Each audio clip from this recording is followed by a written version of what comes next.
Item ಯಾವುದೇ ಇರಲಿ try ಮಾಡಿ ಆಚಿ ಚಿಕನ್ ಮಸಾಲಾ. ಆಚಿ ಚಿಕನ್ ಮಸಾಲಾ.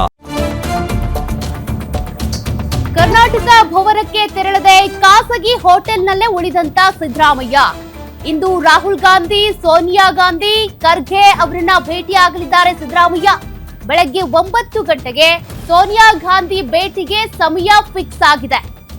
ಸೋನಿಯಾ ಭೇಟಿ ಮಾಡಿದ ಬಳಿಕ ಅವರಿಗೆ ಧನ್ಯವಾದ ತಿಳಿಸ್ತಾರೆ ಸಿದ್ದರಾಮಯ್ಯ.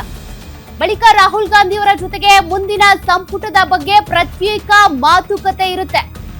ಸಿದ್ದರಾಮಯ್ಯನವರು ಖಾಸಗಿ ಹೋಟೆಲ್ನಲ್ಲೇ ಉಳ್ಕೊಂಡಿದ್ದಾರೆ, ಕರ್ನಾಟಕ ಭವನಕ್ಕೆ ತೆರಳಿಲ್ಲ.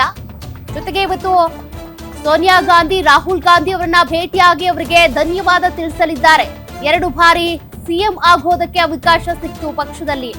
ಜೊತೆಗೆ ಹಿಂದೆ 10 ವರ್ಷಗಳ ಕಾಲ ವಿಪಕ್ಷ ನಾಯಕನಾಗಿ ವಿಧಾನಸೌಧದಲ್ಲಿ ಗುಡುಗಿದ್ರು ಸಿದ್ದರಾಮಯ್ಯ. ಇದೆಲ್ಲದಕ್ಕೂ ಅವಕಾಶ ಮಾಡಿಕೊಟ್ಟಂತ ಪಕ್ಷ ಹಾಗೂ ವರಿಷ್ಠರಿಗೆ ಧನ್ಯವಾದ ತಿಳಿಸಲಿದ್ದಾರೆ. ಇದರ ಜೊತೆಗೆ ರಾಹುಲ್ ಗಾಂಧಿ ಅವರ ಜೊತೆಗೆ ಒಂದು ಪ್ರತ್ಯೇಕ ಮಾತುಕತೆ ಕೂಡ ಇದೆ. ಕಾರಣ ಸಚಿವ ಸಂಪುಟ ವಿಸ್ತರಣೆಗೆ ಸಂಬಂಧಪಟ್ಟ ವಿಚಾರಕ್ಕೆ ಸಂಬಂಧಪಟ್ಟಂತೆ ಅಂದ್ರೆ ಅವರದ್ದೇ ಆದ ಒಂದು ಲಿಸ್ಟ್ ಇದೆ ಸಿದ್ದರಾಮಯ್ಯನವ್ರದ್ದು ಕೂಡ. ಅವ್ರು ಈಗಾಗಲೇ ಅದನ್ನ ಹೇಳಿದ್ರು. ಕಂಡೀಷನ್ಸ್ ಅಂತ ಬಂದಾಗ ತಮಗೆ ಅಂತ ಅಧಿಕಾರ ಬೇಕು, ಇಂಥ ಅಧಿಕಾರ ಬೇಕು ಅಂತ ಏನು ಕೇಳಿರ್ಲಿಲ್ಲ.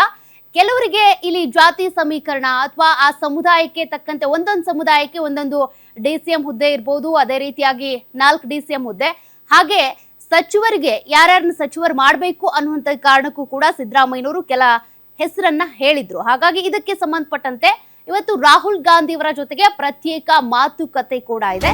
ಸಿದ್ದರಾಮಯ್ಯನವ್ರ ಲಿಸ್ಟ್ ಅಲ್ಲಿ ಯಾವ ಹೆಸರಿದೆ ನೋಡೋಣ.